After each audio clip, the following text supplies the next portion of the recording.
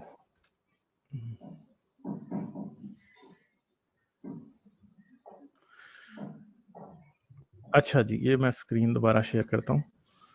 اچھا جی، اب آگے کیا ہوا؟ اب ذوالقرنین کو زمین کے کونوں میں رہنے والی بری قومیں یاد آئیں، یعنی وہ جو برائی کرتی تھی، اور اس نے اپنے لوگوں سے کہا میری مدد کرو کہ میں تمہارے اور ان قوموں کے درمیان ایک دیوار کھڑی کر دوں، اور انہوں نے اس کی مدد کی، اور اس نے کہا لوہا لے آؤ، اور وہ لوہا لے آئے، اور ان دونوں پہاڑوں کے درمیان ایک بہت بڑی بھٹی میں لوہا پگھلایا، اور وہاں اس نے لوہے سے ایک دروازہ بنایا جو بہت اونچا اور چوڑا تھا، پھر اس نے رال کو پگھلایا اور اس کو لوہے میں ملایا حتیٰ کہ لوہا اور رال ایک شے بن گئی، یعنی لوہا اور رال ایک شے۔ رال جو ہے وہ کولتار ٹائپ کی چیز ہوتی ہے جو کہ نیچرلی زمین سے نکلتی ہے۔ اس طرح ذوالقرنین نے یاجوج اور ماجوج کو قید کیا۔ تو یہ اب کہاں سے لے رہے ہیں سٹوری؟ ہم قرآن نہیں پڑھ رہے، مگر آپ اگر میں یہ نہ بتاؤں کہ یہ قرآن ہے، قرآن نہیں ہے، تو آپ کو لگے گا کہ یہ واقعی میں قرآن ہی پڑھ رہا ہوں، مگر میں قرآن نہیں پڑھ رہا، یہ میں الیگزینڈر کا جو romance of Alexander the great,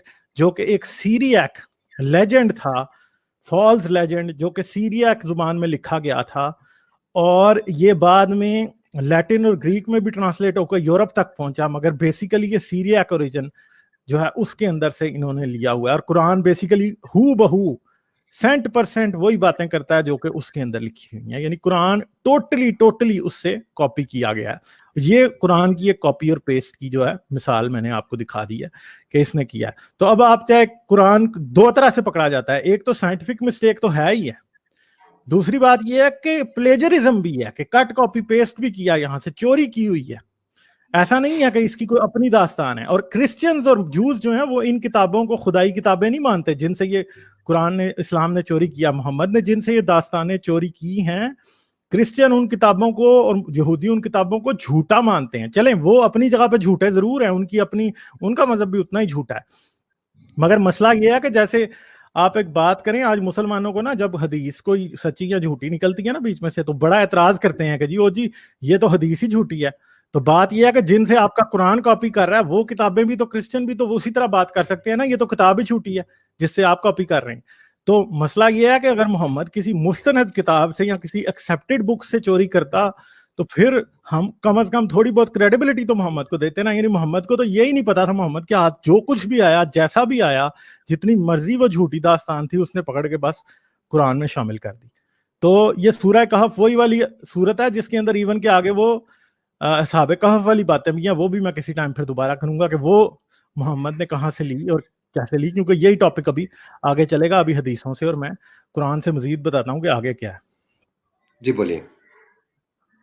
تو یہ جو یاجوج اور ماجوج کا قید کرنے کا واقعہ، سورج کے چڑھنے اور ڈوبنے کی یہ جو ہے نا یہ ساری باتیں، اور یہ جب ہم یہ کہتے ہیں نا کہ ذوالقرنین جو ہے وہ الیگزینڈر دا گریٹ تھا، تو یہ کہتے ہیں نہیں وہ الیگزینڈر دا گریٹ تھوڑی تھا، وہ تو کوئی پرشین کنگ تھا، سائرس دا گریٹ اس کو بنا دیتے ہیں جو اسلامک اپولوجسٹ ہیں، مگر بات یہ ہے کہ بالکل غلط بات ہے، ٹھیک ہے۔ سورج میں